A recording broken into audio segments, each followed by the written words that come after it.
ایک سوال یہ آیا ہے ساغر بھائی کا کہ اکثر پرانے کپڑے جلا دیے جاتے ہیں، اس کا کیا حکم ہے؟ جو شے قابل استعمال ہو کہ اس کا کوئی بھی استعمال ہو سکتا ہے اسے ضائع کر دینا یہ اسراف ہے،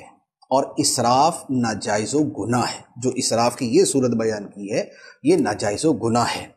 اضاعت مال سے حدیث مبارک میں منع کیا گیا۔ حدیث مبارک ہے کہ نبی پاک علیہ السلام نے 3 باتوں سے منع فرمایا، اور ان کے اندر ایک ہے مال ضائع کر دینا، برباد کر دینا،